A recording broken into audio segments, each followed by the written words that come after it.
नमस्कार, आप देख रहे हैं ब्रेकिंग बिहार। जिस प्रकार से नेताओं की जुबान फिसल रही है, छोटे मोटे नेताओं से बात आ गई प्रधानमंत्री मोदी पर। जिस प्रकार से आज प्रधानमंत्री मोदी के बारे में जो बातें की गई है मंच से, उस बात को हम दोहरा भी नहीं सकते हैं।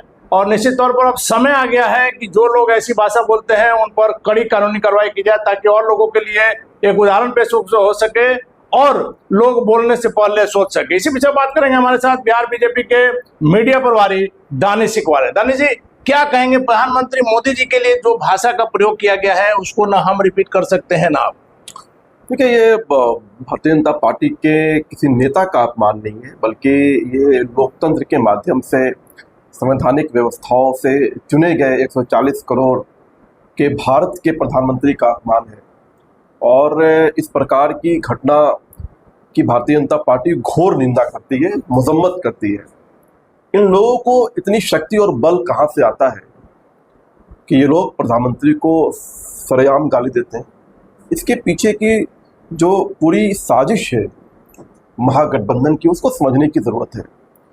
देखिए, राहुल गांधी हो या कांग्रेस के नेता हो, लगातार उन लोगों ने विपक्ष की जो भूमिका होती है आलोचना करने की, आप आलोचना कीजिए, संविधान आपको यह अधिकार देता है।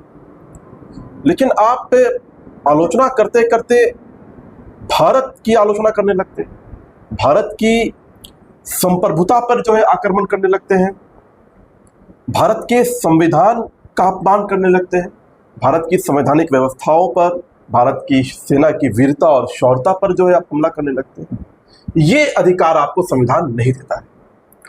और पिछले कुछ दिनों से आप देखिएगा, जो कांग्रेस पार्टी और आरजेडी उन लोगों को बिहार बुला रही है, उन लोगों को बिहार में बुलाकर घुमाने का काम कर रही है, जिन लोगों ने बिहार को अपमानित करने का काम किया है, जिन लोगों ने बिहारियों को गाली देने का काम किया है।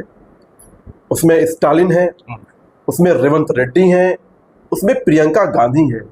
और कल स्टालिन जो है वो खुद दरभंगा में मौजूद थे, और कल पूरे बिहार के लोगों ने स्टालिन का विरोध किया। राजनीतिक विचारधारा आपकी कुछ भी हो सकती है, लेकिन जब बिहार की अस्मिता, बिहार की भावना की बात आती है, बिहार के सम्मान की बात आती है, तो across the party line Bihar का हर एक नागरिक बिहार के सम्मान के लिए जो है सामने आता है। और कल वो दिखा, हर जगह प्रोटेस्ट हुए, क्योंकि स्टालिन ने बिहार को गाली देने का काम किया था। और फिर उसी मंच से, जिस मंच पे वो लोग थे, उनके जाने के बाद महागठबंधन के कार्यकर्ता को ये शक्ति प्राप्त होती है उनके बड़े नेताओं से।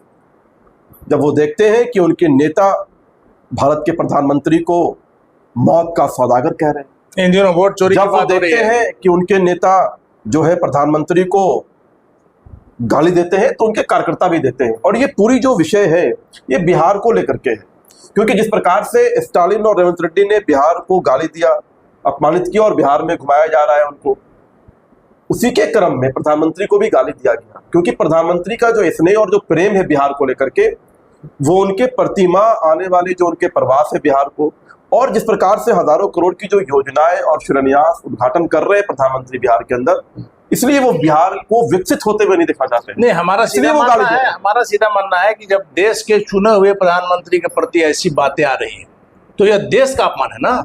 निश्चित तौर पर मैंने वही कहा कि ये देश का अपमान, देश के संविधान का अपमान, देश के लोकतांत्रिक व्यवस्था का अपमान और देश के 140 करोड़ लोगों का अपमान है। अब समय आ गया है ना कि ऐसे लोगों पर कड़ी कानूनी कार्रवाई की जाए। नहीं, आज भारतीय जनता पार्टी ने FIR दर्ज कराई है और हमने मांग की है कि ऐसे लोगों पे सख्त से सख्त कार्रवाई हो, और लोकतंत्र में जनता इन पे कार्रवाई करेगी। जब 2025 का विधानसभा चुनाव होगा, एक एक जनता, क्योंकि भारत लोकतंत्र की जननी है, दुनिया का सबसे बड़ा लोकतंत्र है। और बिहार के अंदर आपने देखा है कि बिहार ने हमेशा लोकतंत्र को मजबूत करने का काम किया है, चाहे वो JP मूवमेंट हो, चाहे इससे पहले की भी अनेकों घटनाएं रही हैं। बिहार ने हमेशा आगे आकर करके देश का नेतृत्व किया है। और ऐसी धरती से आप लोगों ने आज केस भी किया है, आरोपी ने माफी मांगा है। माफी मांगने से काम नहीं चलेगा। आप भारत के प्रधानमंत्री को गाली दे करके आप माफी मांगकर बच नहीं सकते हो। जब एफआईआर हुआ उसके भी 4 घंटे के बाद माफी मांगी गई। तो ये माफी नहीं है, बल्कि ये जेल जाने का डर है, सजा मिलने का डर है। अगर आपको एहसास होता कि गलती हुई है तो आप कल ही माफी मांगते हैं।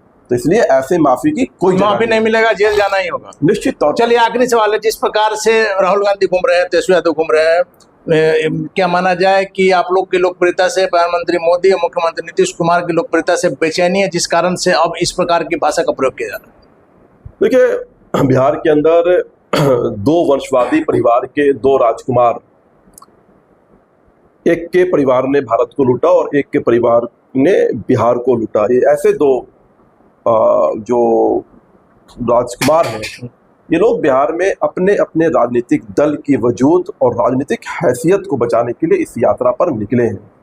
और इस यात्रा का जो अचीवमेंट है वो ये है कि इस यात्रा में प्रधानमंत्री को अपमानित किया गया, अपशब्द कहा गया।